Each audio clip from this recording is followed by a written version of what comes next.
Briuseliui šiemet pasiskelbus gurmanų miestu, Belgijos verslininkai sugalvojo netikėtą sprendimą įrengti restoraną danguje.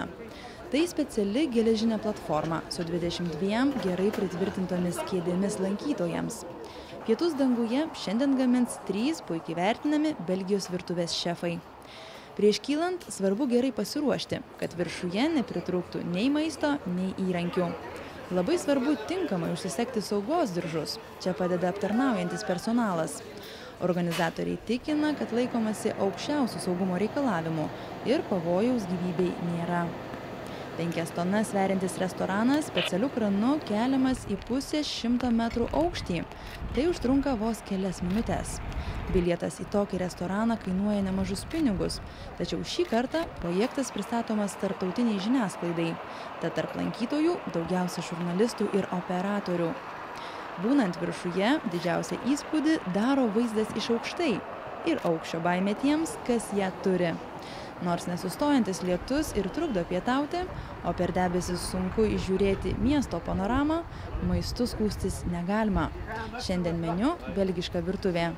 Užkandžiui patiekiamas raudonasis lynas, antras patiekalas jūros gėrybės ir galiausiai belgiško šokolado desertas. Pietus danguje trunka apie valandą.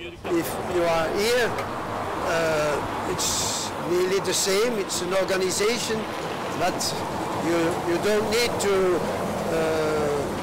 to lose something, because if you are upstairs, it's too late. It's difficult to put something for the dessert, because it was something very light. That you have to keep it really always good in your hands, like it's like on a boat. If the boat go like that, it's the same. Restoranas Padangėje birželį keliaus po įvairias vaizdingas Briuselio vietas. Šį kartą jis įsikūrė prie miesto parko ir 18 amžiuje statytų karaliaus rūmų. Kulinarai kelia taurę į Belgijos valdovo Alberto II sveikatą. I think he will give me a call in a few days to ask me if I have still some availability for him. Do you have? I'm sure. Do I have? I will find. Belgų projektas šiandien atkeliauja ir į Lietuvą.